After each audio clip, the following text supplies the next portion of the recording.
ഞങ്ങൾ എല്ലാവരും കൂടി പോകുന്നത് പരവൂരുള്ള ശ്രീ യക്ഷിക്കാവ് അമ്പലത്തിലെ വള്ളംകളി കാണാൻ വേണ്ടിയിട്ടാണ് കേട്ടോ. ഞാൻ ഇതുവരെയും വള്ളംകളി ഇവിടെ നടക്കുന്നത് കണ്ടിട്ടില്ല. പണ്ടെങ്ങോ അമ്മേന്റെ കൂടെ വന്ന് ഒരു തവണ വന്നതല്ലാണ്ട് ഞാൻ ആദ്യമായിട്ടാണ് വള്ളംകളി കാണാൻ വേണ്ടിയിട്ട് വരുന്നത്. ഞങ്ങൾ അവിടെ എത്തുമ്പോഴേക്കും തന്നെ വേദമ്മയും കുക്കും കല്ലും ഇച്ചയും എല്ലാവരും അവിടെ എത്തിയിട്ടുണ്ടായിരുന്നു. എന്റെ അമ്മ കൊണ്ടുപോയപ്പോ പോലും എനിക്ക് വള്ളംകളി കാണാൻ പറ്റിയിട്ടുണ്ടായിരുന്നില്ല. കാരണം അന്ന് കുഞ്ഞായതുകൊണ്ടും അത്രയും ആൾക്കൂട്ടത്തിന്റെ ജനത്തിരക്കിന്റെ ഇടയിൽ വള്ളംകളി എന്താന്നുള്ളത് വിശാലമായിട്ട് കാണാൻ എനിക്ക് പറ്റിയിട്ടുണ്ടായിരുന്നില്ല കേട്ടോ.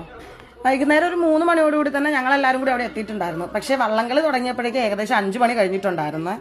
അങ്ങ് ദൂരെ ആ കാണുന്നതാണ് കേട്ടോ ഫിനിഷിംഗ് പോയിന്റ് എന്ന് പറയുന്നത്. സ്റ്റാർട്ടും എൻഡും ഒരേ സ്ഥലത്ത് തന്നെയാണ് അവസാനിപ്പിക്കുന്നത്. ഈ ആഘോഷങ്ങളും ബഹളങ്ങളും ഒന്നും അറിയാതെ കായലിന്റെ നല്ല തണുത്ത കാറ്റുകൊണ്ട് സുഖമായിട്ട് ഭയങ്കര ഉറക്കമായിരുന്നു കേട്ടോ.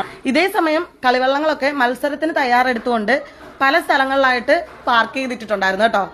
പിന്നെ ഈ കാണുന്നതാണ് കേട്ടോ ശ്രീ യക്ഷിക്കാവ് അമ്പലം.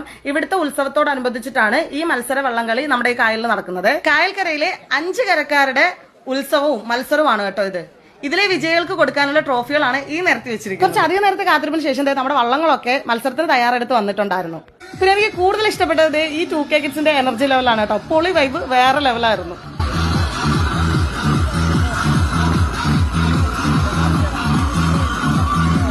മൊത്തം 4 കോമ്പറ്റീഷൻസ് ആയിരുന്നു കേട്ടോ നടത്തിയിരുന്നത്. ഈ 4 ഘട്ടത്തിലെയും വിജയികൾക്കാണ് അവസാന ഘട്ട മത്സരത്തിലേക്ക് പങ്കെടുക്കാൻ സാധിക്കുന്നത്.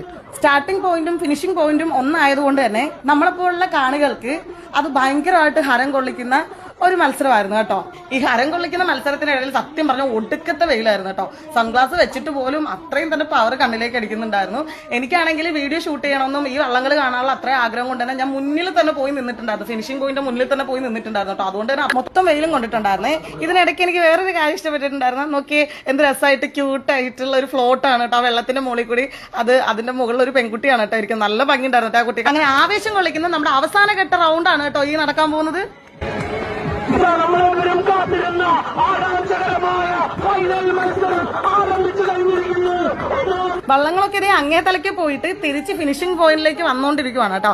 ഫസ്റ്റ് ട്രാക്കിലൂടെ പുത്തൻപുരയ്ക്കലും, സെക്കൻഡ് ട്രാക്കിലൂടെ ഗോകുലത്ത് പുത്രനും, തേർഡ് ട്രാക്കിലൂടെ ഡാനിയലും, ഫോർത്ത് ട്രാക്കിലൂടെ സെന്റ് സെബാസ്റ്റ്യനും ആണ് കേട്ടോ മത്സരിച്ചുകൊണ്ടിരുന്നത്. ഇതില് ഗോകുലത്ത് പുത്രനാണ് കേട്ടോ ഫസ്റ്റ് അടിച്ച് എവറോളിംഗ് ട്രോഫി സ്വന്തമാക്കിയത്.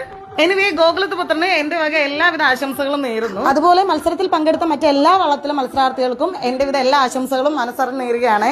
കൂടാതെ എന്റെ പരവൂർ പേജിന് ഒരുപാട് നന്ദി അറിയിക്കുകയാണ്. കാരണം നിങ്ങളുടെ പേജിൽ അവതരിപ്പിച്ച ആ ഡേറ്റ് അറിഞ്ഞതുകൊണ്ട് മാത്രമാണ് കേട്ടോ എനിക്കിന്നത് പോകാനും ഇത് എക്സ്പീരിയൻസ് ചെയ്യാനും സാധിച്ചത്.